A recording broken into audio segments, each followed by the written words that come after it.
Sohayb, thank you for being here with us today. I'm super excited to have you on the podcast. Yeah. We've already chatted for. We're supposed to start an hour ago. We've been chatting for an hour. Do So. you know what? I was thinking earlier that I was really excited to have a call with you just because you just know when you align with people, when people are doing the same things as you and stuff. So I knew it was going to be a good conversation. Hit it So off right off the jump. Right off the jump. it did. Okay, so I'm going to throw this out there as you are the founder and CEO of Lash Launch, which I'm going to say is the biggest marketing company specific to the lash industry.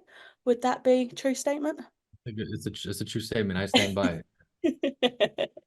Okay, so obviously you're a guy, and I feel like you popped out of nowhere, to be honest with you. Well, you did. You landed in my DM saying, "Can I speak at your event?" it.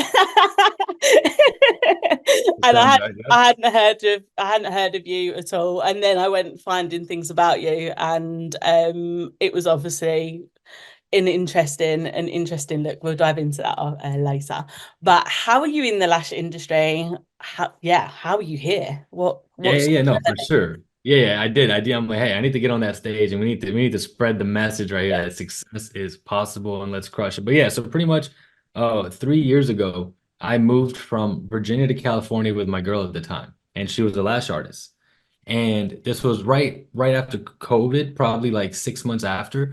And she was like, "Hey, I need help building my books." So then I'm like, "Okay." So I was doing a little bit of fitness coaching at the time online. And she was like, "Hey, whatever you're doing for that business, can you do it for me? And let's see if we can make it work." So I did it and I applied ads into her business. And the first week she booked 25 people. And then I'm like, okay, it might have been a fluke, but like, let's see what happens. So I just forget about it. I let her do her business. So then 3 months goes by, and I'm like, hey, like, there's a lot of people going in and out of those doors. How's business? She's like, yeah, I've been making like $14,000 a month. I'm like, we just did the ad like 3 months ago. What do you mean? She's like, yeah, it's been making over 10K for the past 3 months. That's And I'm great. like, okay, interesting. So then I was like, maybe I should do this for other girls. So I did it for someone in Boston, crushed it. I did it for someone in Florida, crushed it. And then I did it with someone in Texas, and her English wasn't that good. And I'm like, Kelly, just listen to me. Just say what I tell you. Just copy and paste what I tell you to say. And she blew it out the water. I mean, she had like literally, she had like zero clients. And then 6 months later, she has a salon with three girls. And I was like, that's crazy. So then after those three women crushed it for me, that's what threw me into the lash industry. And I'm like, I'm just gonna focus on lash artists only. And then yeah, from there it kind of just exploded. We did some great collabs, worked with a ton of people, and then our first year we did 7 figures. And then Amazing. so yeah, so we've been going strong for about 3 years now. Okay, so out of interest, because I think this is really important, those first people that did you do them for free? Yeah, 100%. Yeah. Yeah. Yeah. That's what a lot of people aren't willing to do. And even like lash artists now, they're like, I'm not working for free. Like I did my course and I paid money for it, so people need to pay me money. I'm like, no, you have to grind. Yeah. I didn't have any proof. I didn't have any proof of concept. Why would they work with a guy that's offering marketing services? I'm like, hey, let me work for free. I even paid for the ads myself. I'm like, hey, let me work for free. Let me pay for the ads, but just follow the script. I'll even help you with the messages. And then, yeah, so my first five people were free. And then I just kept going from there. Yeah, because that's a really, and it goes across the board, like starting out as a lash tech, starting out mentoring, coaching, building a course, like give it to people, let people have a taste of whatever it is that you're doing. And I think as well, then, like you see a lot of girls charging really cheap prices to start off with because they think, oh, I need models and stuff, but they don't want to do it for free. However, I feel like that causes a block. Whereas if you do it for free and then you do it for free and then you can go straight in at a decent price rather than having clients that are willing to pay really minimal amounts and then trying to increase them because you're probably going to lose them because Incredible. Incredible point. I've never thought of it like that. I yeah. have never thought. I'm just like, if I get a girl charging, let's say, a very low price for a full set, I'm like, you know what? We'll just raise it from there. But you're right. Do it free, get the proof of concept, and be like, hey, Do you have any friends that want to do? Yeah, that's a great idea. I love it. Yeah, you're right. People should totally do that. Yeah. 100%. And even with discounts, I say the same thing. Like, if you really don't want to do it for free, like, Yeah. have your price at a price that you can live off of, like, that you want to live off of, What and then just what's your what's your discount. thoughts on discounts? 'Cause I'll give you mine. What are your thoughts on discounts? Um, not not really to do them. Not in a traditional like slash your prices, like add value to whatever you can do. Um, it's not as easy for people, I suppose, that don't do multiple treatments. But like I've always been to one, like I'm okay, have an infill or buy have a new set or whatever, have a facial and I'll do your massage. Like combining the two, increasing the Okay, value, give a let's say it's product just la away. well, let's say it's just lashes. If it's just lashes, again, give them a product, give them a cleanser for free or You something. don't believe? Okay, Yeah, interesting. So I can't first say off, I I don't believe, I don't, it's not, I like, I would never say don't do it entirely. There's yeah. definitely a place for it, but I don't think that you should be doing it all the time, especially if you're But established. no, You by the should, way, I agree with you. I yeah, totally agree. I think I don't believe in discounts. I don't think you should discount your stuff. And especially if you're doing one for your dog's birthday, your birthday, Valentine's Day, you're doing one every other day, yeah, then you're going to train your clientele that they're going to wait for the next discount. yeah, So yes, don't do discounts. But I do believe in earning people's business. So I only recommend and suggest a first-time client incentive every time. If your full set is 200, 250, get, do I like a 20% off incentive for the first time. But guys, it's okay to drop that price. And especially for that initial set, I want it to be medium low. Medium low, not medium, not high, but that full set with the incentive is going to be medium low. And then have the highest fills in the area. Because that tells me two things. That tells me one, that you believe in yourself, that you're worth the highest fill price, and two, that you're willing to earn their business. And the thing that brought that to my attention was my girl at the time, she was looking for a lash artist. And these people were charging crazy prices, like 250, 300, 350. And she's like, I'm okay to pay that price. I'm willing to pay it, but I need to make sure that they're good first. And then I'll pay whatever. And I'm like ding, like, okay, yes, you need to earn the people are willing to pay whatever once they find the right lash tech. yeah, Once they find the right lasher, they're gonna pay you whatever it is. And that's the belief in yourself. So I'm yeah, like, look, your full sets, charge whatever you want, but then offer a decent incentive for the only first time. That's the only incentive you could do. And obviously, I recommend like 5% off of the fills if they repost your stuff, if they give you a friend, but they got to jump through some hoops to get that 5%, you know? But yeah, it's still worth it because if it's not building your clientele with the incentive and you're just doing it just to get one person in, it's not worth it. You know what I mean? So yeah, first time client incentive and maybe 5% off of the fill if they jump through some hoops to get people through the door. yeah. So it's just lowering that barrier of entry, isn't it? That's So it. that Lower the barrier to enter, less and then what they less friction. 100%, and they meet you, they fall in love with you, they love your work, and it's like, and then you can charge anything you want for the fill, because let's say you're doing 3 week fills. Now you can get more people through the door, and now Yeah, you're charging a good price for the fill, like where most people in the area, let's say, are charging 90 or 100. I'm like, charge 110, 115, 120. They're yeah, like, no way people are going to pay that. I'm like, they're going to pay it. Don't worry. And then yeah. that's how you hit $8,000 to $10,000 a month. We're working way less hours than you know what I mean? Yeah, yeah, definitely, definitely. And at the end of the day, it's the repeat custom. Like, yeah, you can get in that full set and they'll pay $300 to come in or whatever it is, whatever currency you're working in. But if you don't get them to stay, you're not worth the money or anything like that, then it's completely pointless. What you want them Yeah, to, like, my client base, I'd had for well, I don't know, like 12 years, most of my clients. that's Like, crazy. That's crazy. great, See, yeah, people, that's the thing. The money's in the fills. It's not in the full sets. People are like, I'm only gonna charge 300 for a full set. I'm like, why? It's you don't but they'll charge $70 for a fill. And I'm yeah, like, no, you got it opposite. Charge 120 for a fill and 150 for a full set first time client. yeah. That and like that, you will crush it. And I'm just going to say this to anyone that's listening, take the foreign feel.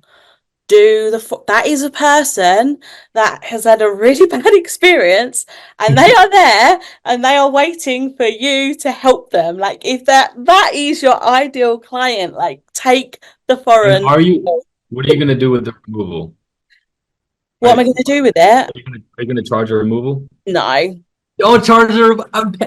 Guys, you don't need the $20. You want their business. I Yeah. tell people, like, look, give a free removal and do the fill. You know what I mean? Like, let's say you bring them in, you can't do the work over, or you don't even want to. Make them feel special and be like, hey, you know what?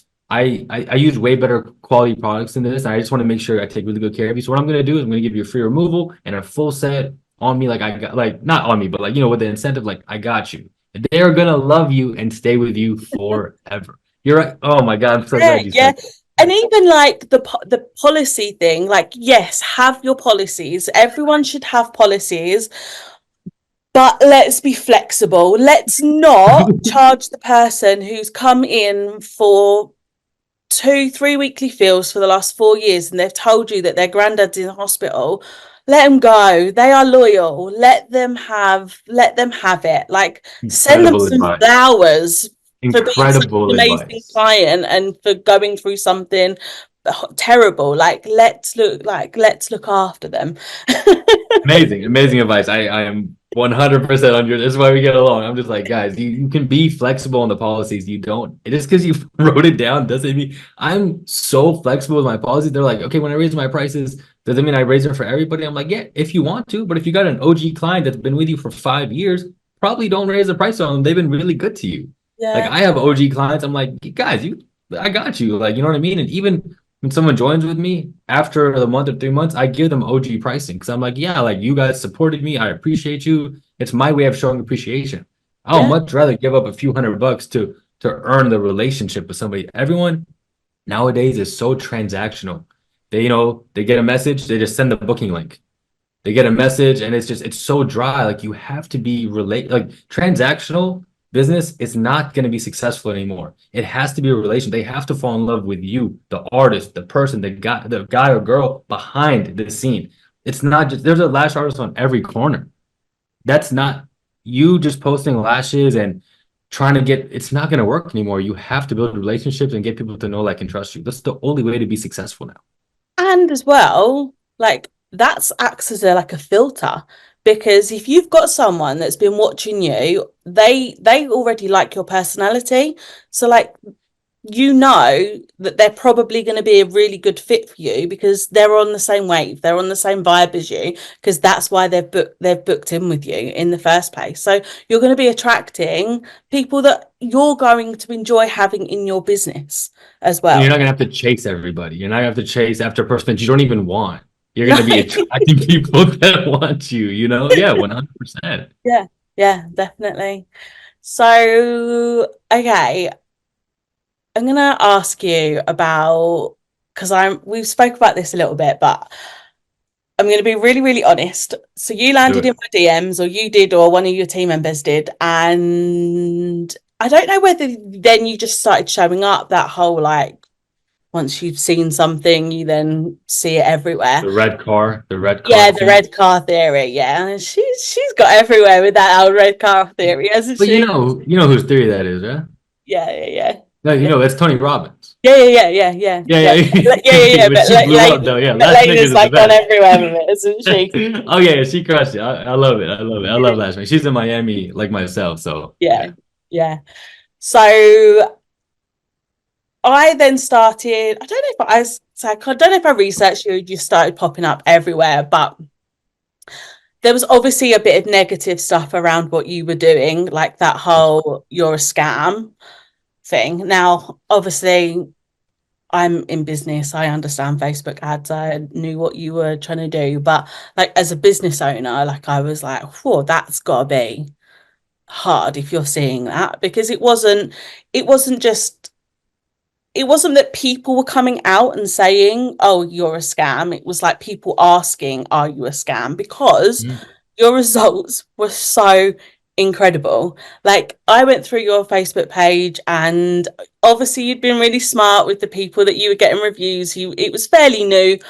Um, you probably maybe 18 months into your business. So it was all well-known faces on your feed. But there obviously was like this, like, is it a scam kind of thing? Yeah. How did that feel? How did you deal with that? So I've probably been called a scam 5 to 10 times every day for the past 3 years. So I'll tell you guys this. After the initial 100, you get numb to it. And honestly, as long as you know that you're providing great results, and I truly don't focus on the negativity, like at all. Like someone say, "Hey, I saw this about you," or "I saw that." I'm like, it's okay. We have all these positive testimonials. We have all these people that love us. And when I get these text messages saying, "Hey, you like literally have I made a video yesterday about how many testimonials I've cried on with people just because like we just crush, like it's just Yeah, so I truly don't focus on that because like the red card theory, whatever you focus on, you're gonna get more of. yeah, So I don't focus on it. And you know what? I don't take it personal because if you were to get mad at something, it means it must be true. Or if you take it personal, then it must be true. So I'm just like, huh, she said this. Okay, that's interesting. That didn't happen. So I'm just gonna focus on this. So I just don't take it personal. And that was actually one of the best pieces of advice one of my mentors told me when I got into business. He's like, hey, you can't take it personal. Um, and you have to keep going. So yeah, I just don't take it personal. yeah. That's how I handled it. And it's easier said than done. Okay. After the and after the first few, like sometimes so what I tell a lot of my clients, like, hey, when you ask for a deposit, I want you before you get the deposit, get their phone number. So if they don't pay you the deposit, I want you to call them and try to get the deposit over the phone because the reason they didn't pay you, they don't trust you. They're scared of the phone. And I'm like, look, after the first 15 times you get cursed at and screamed at, you're gonna get numb to it. So just keep going. So once you break that barrier, you don't take it personal. You understand that it's not you, it's them, and you just keep going. Yeah, I love that. And I just want to touch on something, basically just a piece of advice that I give to people.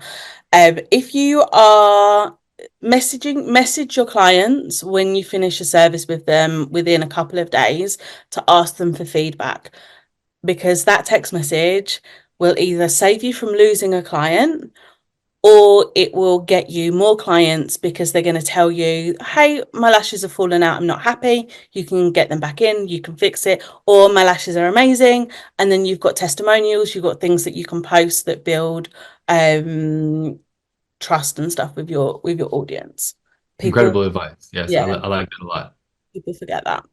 100%. Okay, yeah. How do you feel about lash artist niching? You're super niche, like Yep. Facebook ads in the Poor lash lash artist. industry. It doesn't get more niche than this. It Yeah, doesn't yeah, get more niche than that. How yeah. do you feel about lash artists niching down? As far as with the clientele or the type of style that they do.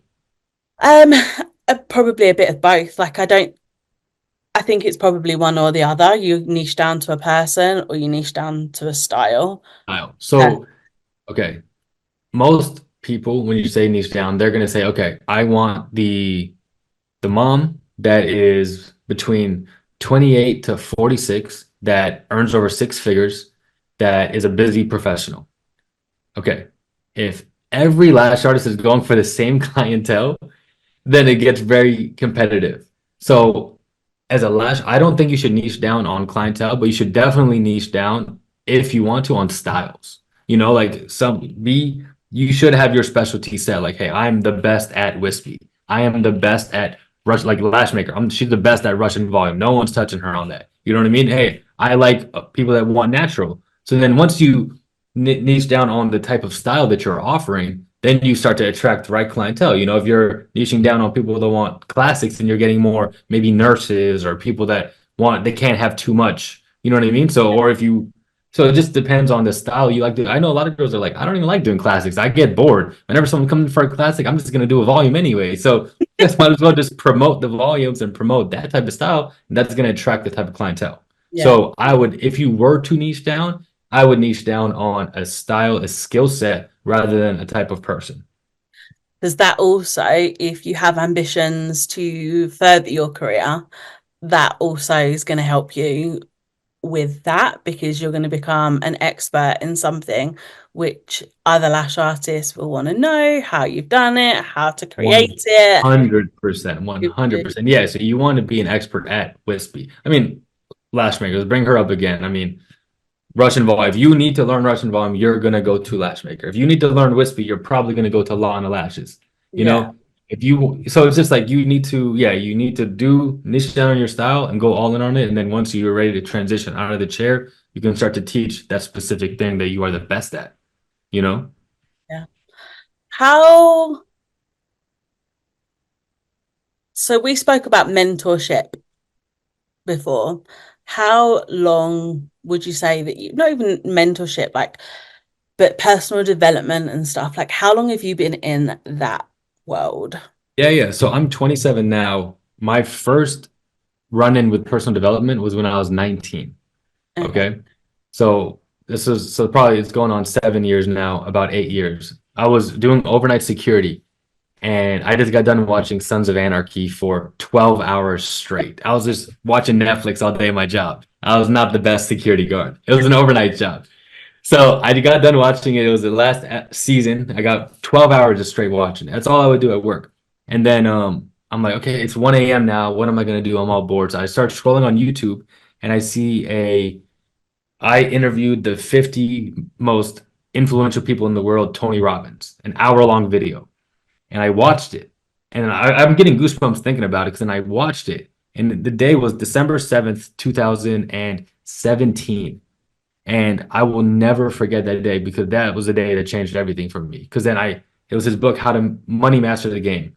I bought the book the next day, and then I was reading the book. I stopped watching Netflix and I was reading the book, and he said something in it, so I sent it to my dad. And I'm like, hey, why don't you do this? And he was like, well, that's not for people like us. I'm like, well, I don't agree with that. I want to be like people like him. Like, I want to be like Tony Robbins. I want to be successful. I want to be like the people in the book. And ever since then, I bought Rich Dad Poor Dad, and I read probably 45 books in the span of 4 to 6 months. I quit my security job. I stopped listening to music. I stopped watching movies. All I listened to was podcasts and I read books.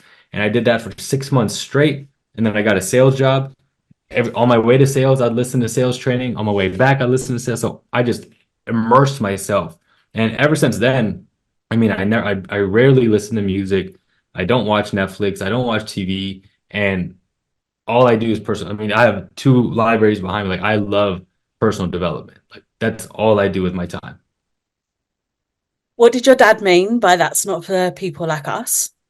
Like it's not for, we're immigrants. We're not meant to be successful or make millions of dollars. Like let's just be average, just stay in the back and let's just earn minimum wage, just be regular income. Like that's not meant for us. That life isn't meant for us. And I'm like, I don't prescribe to that. No, I don't agree with that. I feel like if Tony Robbins is a regular guy, and then I started reading other books and ran into my first millionaire one time and I'm like, he bleeds the same blood as I bleed. He's a regular dude. He's playing basketball at LA Fitness. Like he's a normal guy.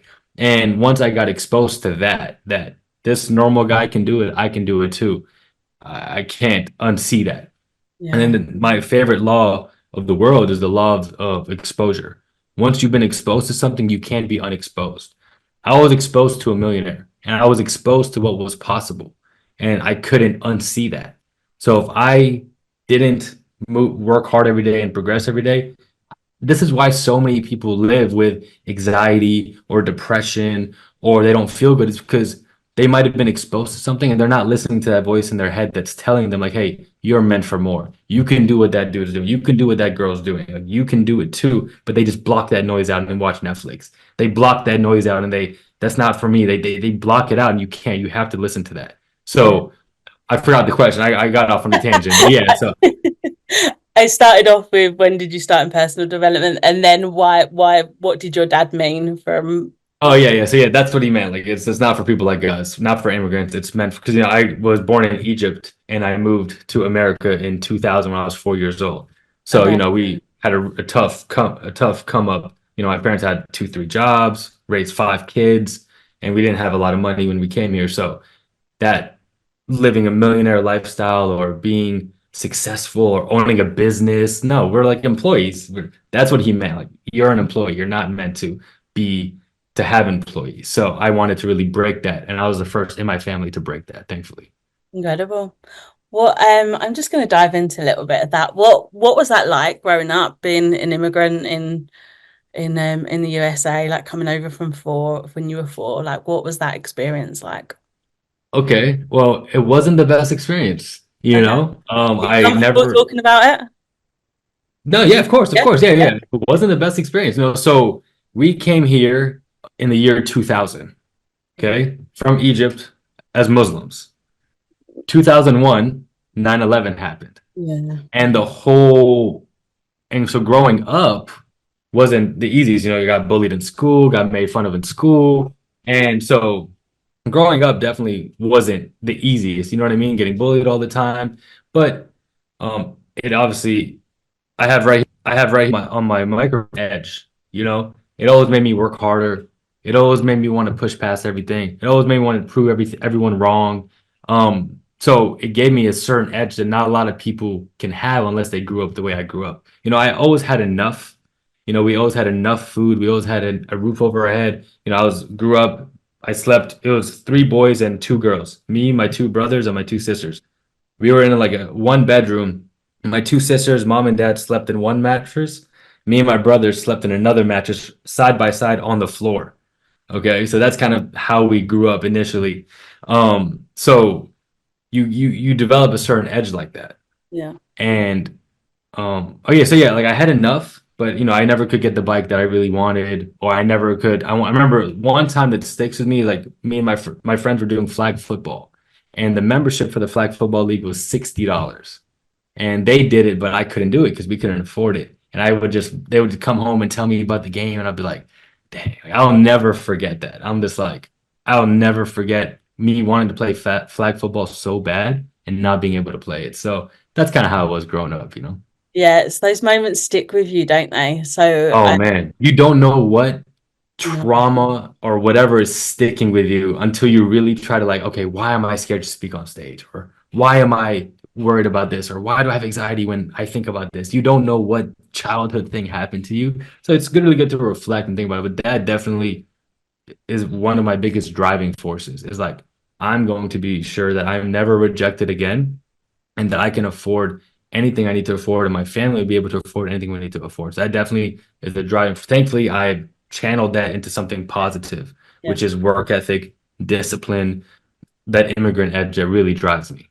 Yeah, I love that. I've got this moment in my childhood. So my dad has a really bad back condition. So for forever, I can't remember a time where he didn't work from home. And there was a good portion of it that he didn't work for. And I got free school lunches. Didn't often get them. Mum would make like pat lunches and stuff, but I can remember going in and having to like say to the dinner lady that I didn't have to pay because I was like on these free Mhm. I school. was with you. I mean, me too. Trust me. I Yeah, feel you. Yeah. and just that, and I was in primary school, so like that I was under seven, and I was feeling that way. I was like embarrassed to have to go and say that I got Tell these them. marks. And it's like so etched. Like I know exactly how I felt in that moment. Like I can still I'm that little girl. I can see everything, where I was standing, what I was looking at. So 100%. Yeah, me too. Free lunch, you know, you got to be part of the free lunch gang, you know? That's you got to say it real low though, like, hey, like don't swipe my card, like I'm good. You know what I mean? Yeah, yeah. yeah. I was free lunch too. Trust me. Yeah, that it's great. I should probably reflect and see if that affected me too, because that definitely was an Yeah. experience of mine for sure. Yeah, it's just those moments, isn't it? And I think as you go through personal development, learning about yourself, you get these moments that come up and you're like, where did that come from? And then you like sit Yeah, in it, don't you, and get curious about it and ask yourself all the questions and do all the yeah, things yeah. that you need Hey, let's to scratch the pocket. Let's go straight into therapy and just talk do. trauma, you know? Yeah. Yeah, for sure. Okay, so moving on from that, we got real deep for a minute there, guys. Um, and now I'm going to ask a really I don't know, like Go for it. divisive question.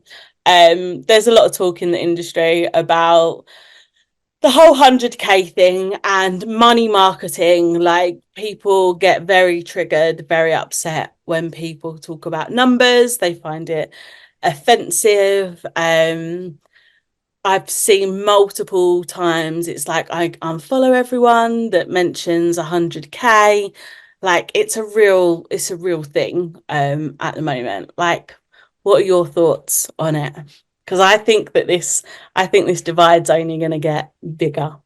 Yeah, yeah. And guys, okay, my thoughts on it is you have two options. When you see someone's success, you see someone winning, you're either going to be inspired or you're going to be insecure.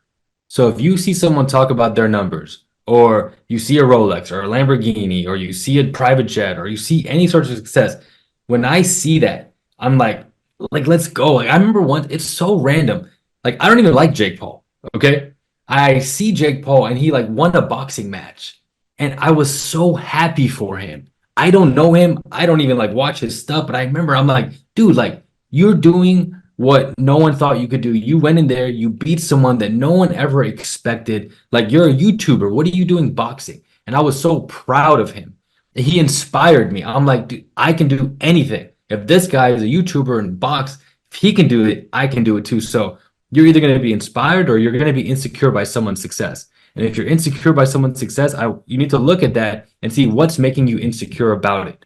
Is it is it the numbers? Is it you don't have to like that stuff, but you should want stuff. It's okay to want stuff. It's not bad. You're not a bad person because you want stuff. It doesn't make you a bad person. So when it comes to the six figures, I think everyone should aspire to making six figures. I'm coming out with a course. It's going to show you how to make six figures in a year doing lashes because first off, it's possible. Second off, if someone else can do it, why can't you do it? And third off, you should want to aspire to that. You should not want to aspire for anything less than that. You should want to be the best in the game. You should want to make the most money because the most money means you've helped the most people. Yeah. So I believe you need to be inspired by success. You need to want the success and you need to strive for it every single day. And guys, the stuff, like some people want stuff more than others, and that's fine. But that can't be your driving force. And that can't be your end goal because once you get it, if that's the only thing I need to work hard to get a Lamborghini. Okay, you get the Lamborghini. Now what? And after 2, 3 months, it just turns into a regular car. Okay, so it needs to be much deeper than just that Lamborghini. That's a measuring stick. Like, hey, okay, I've been working for a few years. Now I got my measuring stick. Now, like, what's the next measuring stick? What's the next goal? But so many people focus on the result, the end result. I focus on the day-to-day winning. Okay, what did I do today that's going to get me closer to my goal? Yeah. Rather than did I get to my goal. I focus on the day-to-day win. So I'm getting off on another tangent here, but yes, I think that everyone should aspire for massive amounts of success, massive amounts of money, massive amounts of impact, and massive amounts of value into this world. Because like Jim Rohn, one of my favorite mentors said, you get paid in direct correlation for the amount of value you bring to the marketplace. So if you are bringing value to the marketplace, if you are solving a problem that's helping so many people, you are going to have a lot of money. Why does the employee at McDonald's flipping burgers get paid $10 an hour, but the CEO last year made about $36 million? Why? Because he is solving a problem where he has to deal with hundreds of thousands of employees, run a massive company rather than flipping a burger. And that doesn't make the person flipping the burger any worse. He just has to work his way up. He has to figure out a new skill. Okay, like Jim Rohn, this is fully Jim Rohn. He's like, okay, once you flip a burger, you get paid $7. Now flip a burger and whistle at the same time. Now you're going to start getting paid $9 because you develop more of a skill. So the more skills you have and the more things you can do and the more value you can provide, you're going to get paid more money. Yeah. Yeah, That's definitely. what I think. Yeah. Yeah, no, I completely agree. I think that, look, I also fully believe, and this is more for people that are in the education mentoring phase, if your whole marketing scheme, your plan, strategy is make this, come do a course with me, you'll make this amount of money. I think that that attracts a certain type of person into your business, normally a wounded person that's Yep. looking to be saved. So it's, especially, I'm going to say it again, if you're an educator, if you're in mentoring, coaching, like coupling your marketing strategy, showing the numbers, being inspirational, coupling it with all the other pain point, everything else that you have to do, and making sure that people know that you have to work. Like this isn't over, it's not an overnight success. Um, is really, really important. But absolutely, I fully believe that anyone can have anything that they want if you're willing to do the work to have it. 100%. And one of my favorite analogies is, okay, let's say you have a dog. I have a Rottweiler. I love him to death. Like I'll literally go in between breaks sometimes, just give him a kiss and come back. Like I love him. Okay. So let's say that you have a Rottweiler or a dog and he needs a piece of garlic to save his life. He has 24 hours to eat this piece of garlic. Okay. So you go, you try to give him the garlic and he runs away from you. And then you're like, oh, man, so you try to give it to him again and he runs away again. And you're like, okay, it's been 6 hours. He's not eating the garlic. He only has a few hours left to live. So then you take the garlic, you dip it in peanut butter, you go to your dog, and you give him the peanut butter that has garlic in it, and you save his life. Did you do a bad thing by dipping it in peanut butter? No, because you saved his life. So for educators and course creators or whatever, if you're, yeah, your main thing can't be just make money. But if that's what's going to bring the people in, and then you're going to give them what they actually need, which is how to provide value to people and how to serve everyone around you to earn six figures. So you're bringing them in with the peanut butter, but you're giving them what they actually need, which is the actual the value, which is helping people, you Yeah, know? yeah, So yeah, it can't be your whole scheme because you're right, you're going to attract the wrong people and you're going to set the wrong expectation. yeah, But as long as you let them know, hey, six figures or whatever is beyond possible, but it's not going to be simple. You're going to have to grind. You're going to have to put your face down. You're going to have to make sacrifices and you're going to have to work really, really hard. And yeah, at the end of the day, your level of success is in an exact correlation with the amount of sacrifices you're willing to make. yeah, Who's willing to out sacrifice who to get more? To get more success, to bring more value. I wake up every day at 3:30 a.m. I'm up well before the world is up so I could set myself up for success and serve as many people as possible. So I'm willing to out sacrifice a lot of people, which is why I'm going to have more than a lot of other people. yeah. It blows my mind. You up at 3:30. That's the time you get up to go on holiday. Yeah, and that's 7 days a week, 365. Yeah, But yeah. then again, it go That's the ahead. best thing for your body. Like that's It's the the best. best sleeping pattern. Not necessarily the 3:30, but the sleep being Yeah, exactly the yeah, no, same no, no, yeah, 3:30. Yeah. hours. When it's totally the best, yeah, because my body is so regulated and so consistent now. It's like, okay, we're gonna wake up at this time. And thankfully I am a morning person, you know. I sleep at like 9 or 10, Yeah, but my bedtime doesn't matter, but my wake up time is consistent. No matter where I'm at or what I'm doing. If I go to bed at 1, I'm waking up at 3:30. That's not the healthiest thing, and then it's not every night. But I really try to get it. I always get my 6 to 7 hours, but it's a really good 6 to 7 because my body is just so consistent. yeah, yeah. No, that's brilliant. Um, Something I wanted to bring up, and I don't want to talk about the actual product, which is Master Resale, right? So I'm not going to talk about it. It's got a lot of airtime, but what I actually want to bring attention to that I see a lot of people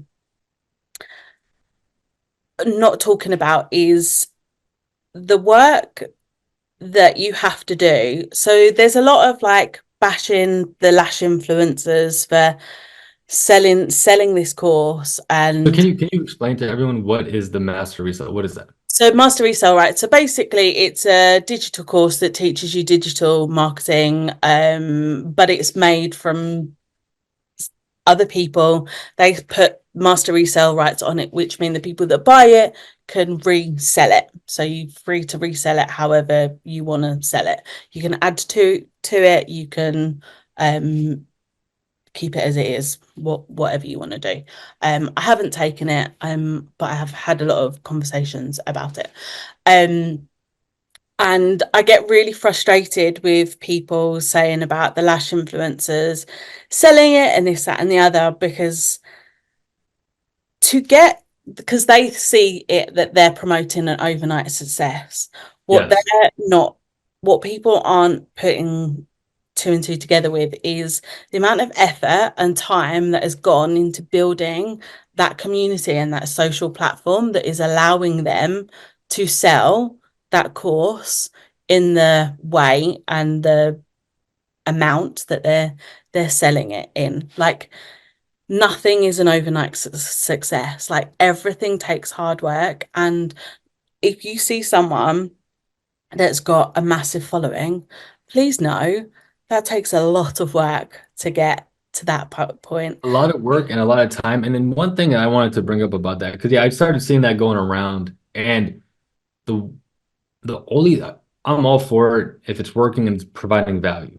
The only thing that I don't like about that is people are going to try to develop the fact that they're going to make money without doing any work. Yeah, And that's a massive issue because, okay, let's say it does make you guys money. Let's say you're making $20,000 a month and you're just selling, reselling this course and you're not really doing much, you're just promoting it every now and then, and it's just printing cash. You do that for, let's say, 3 months. Okay, you made 60,000. Oh my God, I made 60,000. And then something happens and it gets regulated and now it's not selling anymore. The past 3 months, you've developed a habit of doing nothing and making money. That habit is going to stick with you. And what a lot of people don't understand, your current position now is inevitable. Your current position now is because of the last 1,000 days you've had. How did you live your last 1,000 days? That is what brought you to where you're at today. Did you watch Netflix for 1,000 days? Because you're going to get Netflix results. Did you not work hard? Did you make money and not do anything for the last 1,000 days? Because that's what you're going to get now. So you're developing the wrong habit when you're making a ton of money and you're not working for it and you're not providing a real value and you're not really doing anything. So that's my biggest thing with it. I'm all for people making money, selling their product, but if it's not an actual value add and you're not really doing anything, but you're making money, it's really going to affect you in the long term. So many people have this short term, like, oh, short term cash over, like that's where the issue is with the whole reselling thing. yeah.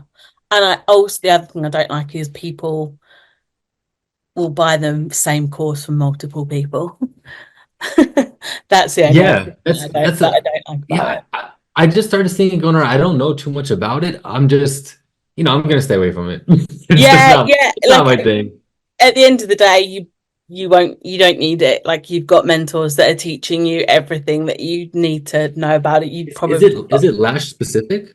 no. It's digital. It's It's just digital digital. marketing. Yeah, just digital marketing, funnels, email marketing, social media, how to write captions.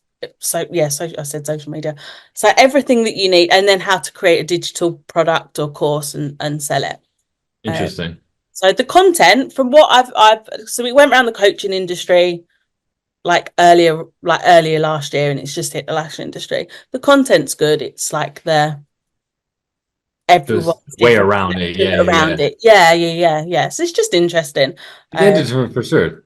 Yeah, like these, and it's just trends, isn't it? Things come in and go. When people zig, you need to zag.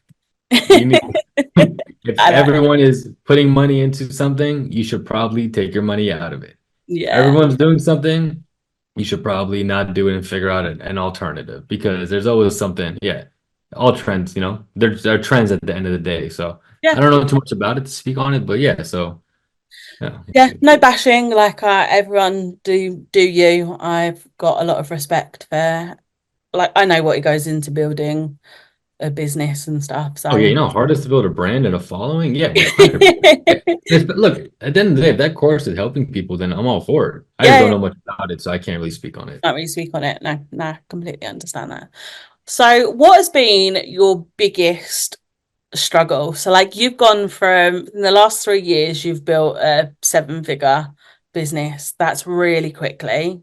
Like in the first year, you built a seven-figure business. Insane. Yeah. Yeah, that's quick. And what in COVID as well, when Right after COVID, yeah, about six right after months, 8 COVID. months after, yeah. Yeah. Okay, so probably a really good time. What's been the hardest thing about doing this, The building? hardest thing, so the hardest thing, it changes, So initially it was building trust with the community. Yeah. Why is there a guy in the lash industry trying to sell me marketing? So getting people to trust me when I didn't have any following or many times. I had like 5 or 6 testimonials. So I don't even know how I did it, how I built trust, but I did it somehow. And so that was the initial hardest part, was building trust. And now the hardest part is probably building a team and getting to that next level. You know what I mean? So that's probably my biggest struggle now. Because I'm serving between 80 to 120 new people a month. So my obviously I have to fulfill, I have to make sure everyone's happy, everyone has their own coaches. I pretty much talk to all of my clients, and I want to make sure that, hey, you're struggling with something, let's hop on the phone. You're killing it, let's hop on a testimonial call. You're doing this, so I'm always engaging and talking to them. So making sure that I treat everyone the exact same and they get the same level of access to me and serving everybody the same way is the biggest struggle right now. How big is your team? 7 people. 7 people. Yeah. So we have 5 in-house Yeah. and 2 VAs. Okay. Did you have a team before? Have you ever run a team before this? No. No, no, no, no. See, I was the head of personal training for LA Fitness, but that was a short stint. I had like 6 trainers under me. Yeah. That was my first taste, but there's no then your own business, it's a different game for sure. Yeah. Yeah, it's fun though. It's fun. It's being a business owner is fun, but being a CEO is a lot of fun as well. What's for someone that is thinking about hiring or is going through, what can you advice can you give Yeah, them? 100%. So when you're hiring, the biggest thing is like we want to make them feel comfortable and we want to make sure like that's what everyone wants. Don't do that. I'm going the opposite. I try to turn people away. I'm like, hey, if you're going to work with me, it's going to be long hours. It's going to be very difficult. I'm going to put a lot of pressure on you. And if you don't step up, you're done. I'm like, so I'm setting the standards out the gate because I want to attract the right people. This is the same way with my clients. If I have a girl and I'm like, hey, if you're going to work with me, you're going to have to message everybody. You're going to have to respond to them quickly. You're going to have to say what I tell you to say. Like, this isn't just a walk in the park. Yes, I'm going to get you a ton of people to talk to. I'm going to do everything for you. I'm going to tell you what to say. But if you're not going to put in the work, you're not going to get results. And so the way I run my company is the same way I talk to my clients, the same way I talk to my family. Like if I have a friend and they're like, hey, I don't drink, I don't do any drugs, I don't party, I sleep at 9 p.m. Okay, I'm the boringest 27-year-old in the world. They're like, hey, dude, like let's go out to drink. I'm like, no, I don't do that. I don't prescribe to that lifestyle. You know what I'm saying? So I set the standards with everyone in my life so they're not disappointed or they don't have false expectations. So the way I run my company is the way I run my life. So when it comes to hiring is don't sugarcoat it for people. Let them know like, hey, I'm expecting you to get your own clients. It's going to be a lot of work. You're going to have to really grind, but it's going to be an awesome culture. We're going to have a lot of fun. You're going to learn a lot. I focus on personal development and living an amazing lifestyle, and you're going to have a lot of fun doing it. We're a family, but if you don't live up to our standards, you're not going to be part of my family. So when you're hiring, make sure you set the standards and the expectations from the jump. Don't sugarcoat just to have an employee. Just because you really want one, don't do it because then what's going to end up happening is they're going to take your clients, they're going to leave you, they're not going to be happy, they're not going to work, just going to sit around and wait for you to bring them clients. So you have to set the standards from the start. And Yeah. your standards don't have to be like mine. Like not a lot of people want to be around that pressure. They don't want to be around, and that's okay. And that's why I want to set it in the front because if you think that it's going to be a walk in the park working with me, it's not going to be. It's going to be tough. I'm gonna push you. I'm gonna push you really hard, but you're gonna be a way better person after it. You're gonna be the best version of yourself. I'm gonna pull the best version of yourself out of you. So, and if you don't want the best version of yourself to be exposed, then don't be around me because I'm gonna get it out of you. That's why I don't. A lot of people don't want to hang out with me because I'm boring. They're like, oh, he doesn't do anything. Like, that's all he's gonna do in the club. He's gonna sit around. So I don't go to. So I don't get invited to places because like I don't want him around. But to come into the gym or something, I'll be at the gym. Yeah. Yeah. So you have to set the standards from the jump. Yeah. And I think a lot of you touched on it briefly. You people have got a lot of wounds from not feeling enough, being like told that you're whatever at school and stuff like that. Like you don't need to be everybody's friend. And if you are feeling like you want to be friends with your employee, like that is a sign that you probably need to go and find yourself some management course, management, mentor, leadership, whatever, because and some therapy. Um, Or just hop on this podcast and we'll do a yeah, therapy yeah, session for you, you yeah. know? We It's should, you, we should we do should like start. an agony. Come and spend a So Sunday. so the thing is, you're right. It's a dichotomy. So a Yeah, dichotomy is you have to balance two things. So yes, you have to be a boss, but you also have to be a friend. But you can't be too strict, but you also can't be too friendly. It's about yeah, finding that dichotomy, that middle point. You yeah, know, so you have to be strict on your policies, but you can be a little flexible if something happens. So it's about finding that balance yeah, when you're running your company, thing like that. Yeah, because that's actually one big mistake I made as a personal training director with LA Fitness. I was too friendly with everybody. They're all my friends. They didn't respect me. I yeah, was a peer. You know, I didn't have any authority over them. So I'm like, hey, why are you showing up late? They're like, dude, like, come on, stop. We're friends. You know what I mean? But now it's like, hey, you're 5 minutes early. You should be 10 minutes early. What are you doing? They're yeah, like, okay, I'm going. You know, so now I understand that dichotomy to where they still love work. It's a great. Okay, I know it sounds horrible working for me, but I promise you it's really fun and it's a great environment. But it's I'm your friend. We're cool. We're gonna work out together. I'm gonna push you, but you're also gonna respect. You're gonna respect me because I live everything I'm saying. It's one thing if I'm like, hey, don't eat that, and then you see me eating it 5 hours later. I live everything I'm saying. I'm always 2 hours. I'm up at 3:30. I'm gonna be in the office before you. I'm gonna leave after you. I'm going to do the same project. I'm gonna work just way harder than you. I'm gonna do everything 10x what you do. I just need you to meet me halfway. You're not gonna hit my 10x. I'm running at 1,000 miles an hour. You're not gonna hit my 10x, but I don't expect that. I expect you to be at 5x or 6x, but you can't be way below me. You need to. I'm gonna raise your standards just from you existing around me because you're gonna see how I operate. So that's gonna only bring you up. I love that. It's like going back to like school. There's those teachers at school that you wanted to do well for, and you would have fun with them in class, but there was that boundary. And so there was like that level of respect that you wanted to do well so that they felt like good about you. So, but you 100%. also knew that you could have fun, but there was that line, and that's what you want to be. That's a leader, isn't it?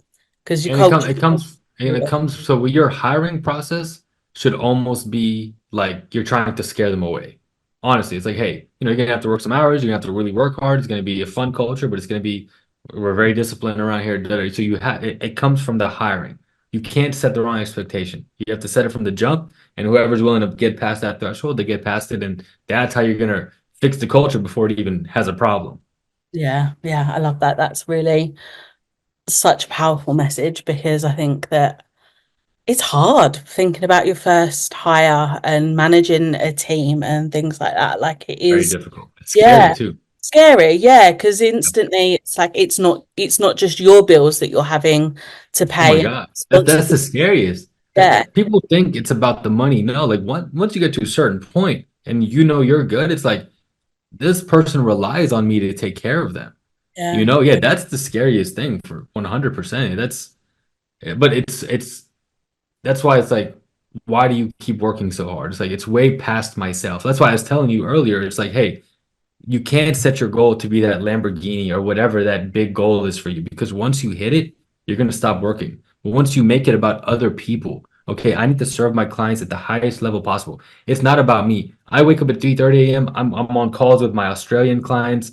I'm doing early calls for some of my people that can't do it later. It's like I'm so focused on serving my clients and it gets to a point where I'm serving my clients and I'm serving my employees, my team. And I'm like, guys, I need to make sure you guys are taken care of. So if I slept in, I'm not thinking about Sohayb. I'm not thinking about me. I'm thinking about how I need to make sure Eva is good. I need to make sure Michelle's good. I need to make sure my team is good. I need to make sure my clients everywhere are taken care of. So I can't sleep in or I'm letting them down. This is way past me. It's way past Sohayb. If it was for me, I would be sleeping in every day. If I did things for myself, I would be sleeping in every day. I would stop working out. I would stop working so hard. But it's not about me anymore. It's about everyone else. yeah, yeah. Love that. Love that. It's just the you start a business, especially in the beauty industry.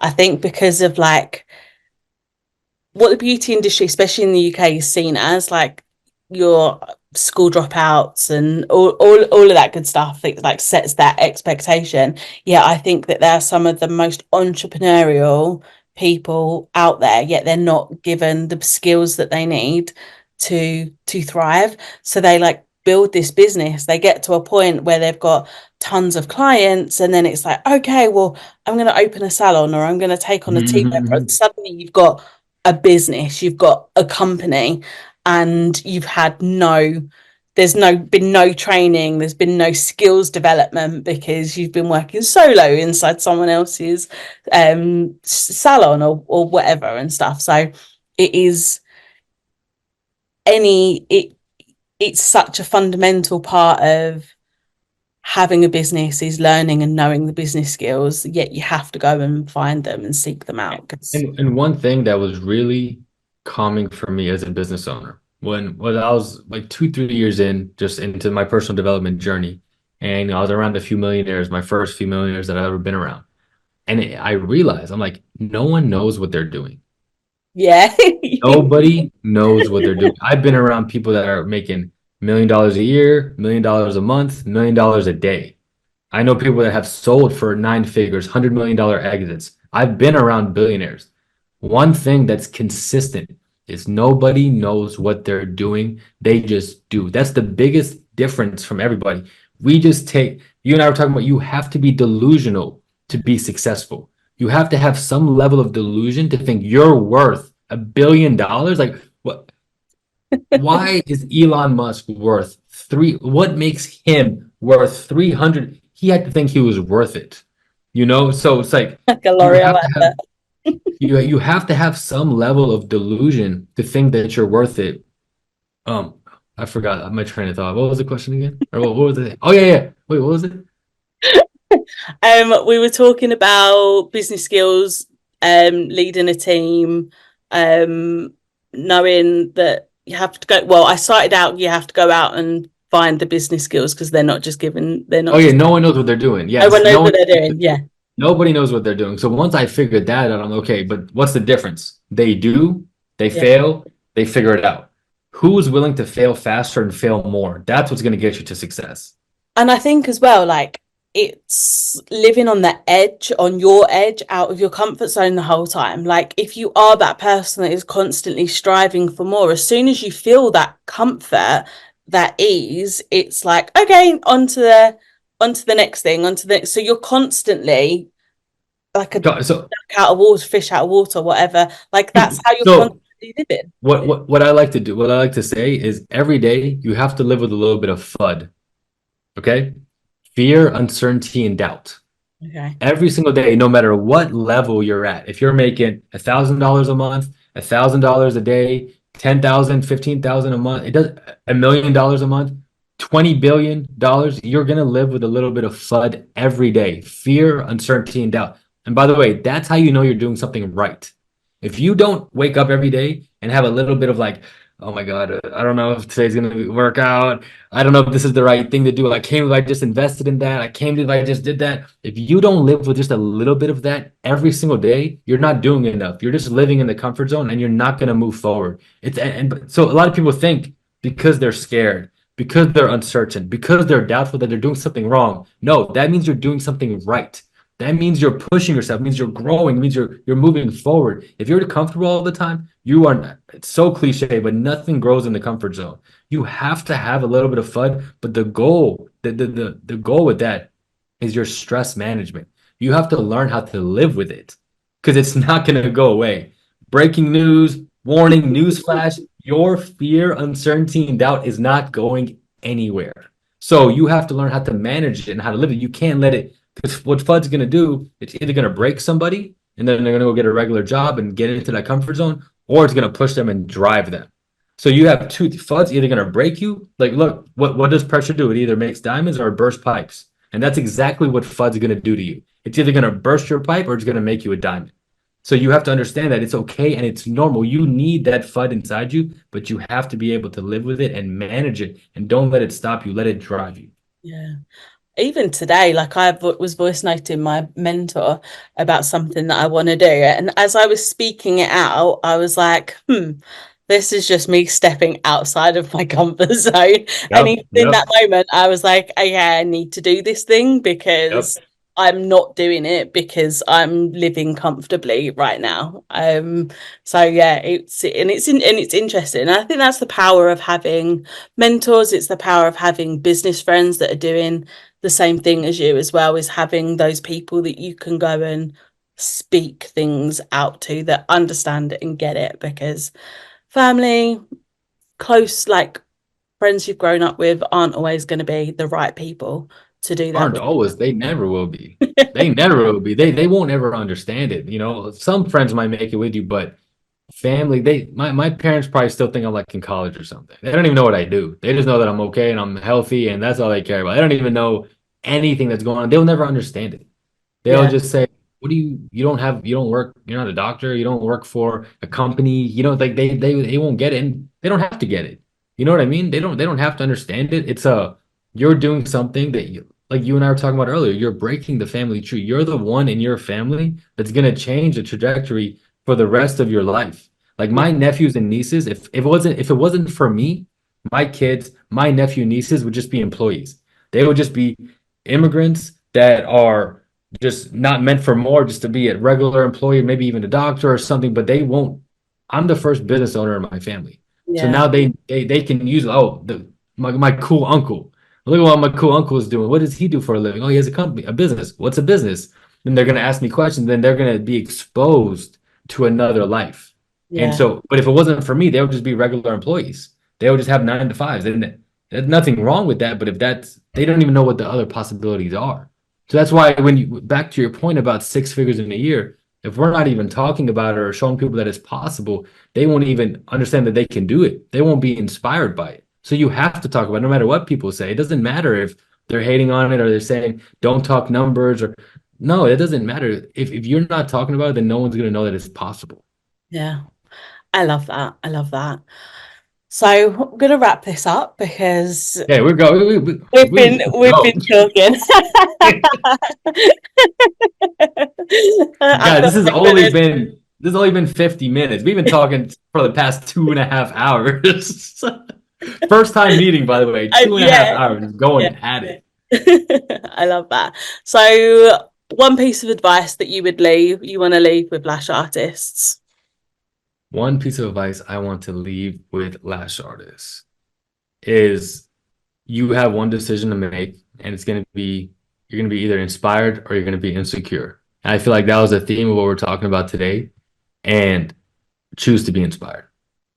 I love that. I love that. Such a good message. Where can everybody find you if they don't know you? Drop your Yeah, details. yeah. Yeah, message me on at Lash Launch if you guys need help getting clientele. I'm coming out with a few courses that's going to teach the business side of lashes. But yeah, follow me at Lash Launch. That's probably the best place to find me. Any questions you guys need, send me a DM. I got your back. Amazing. Thank you so much for your time today. It's been Been a pleasure. such a great call. Been the best.